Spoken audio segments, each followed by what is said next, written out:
So determining binding precedent in the federal system is just like in the state system.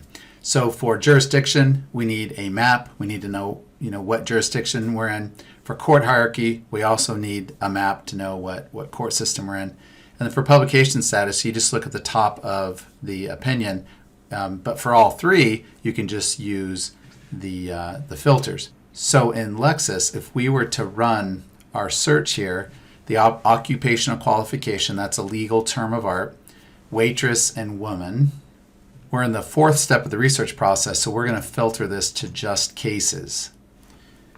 Just as we did for states, we're going to use the filters to find things that are binding in our jurisdiction and that are from an appellate court and that have the right publication status. So I'm going to start with publication status just to show you what one looks like. On the filter here, I just clicked on unreported, and I just randomly will choose one here.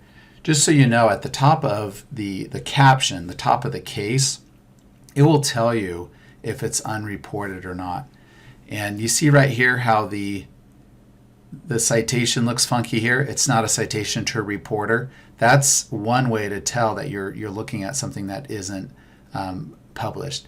The other way is oftentimes they'll put in all caps right here that the case is not published.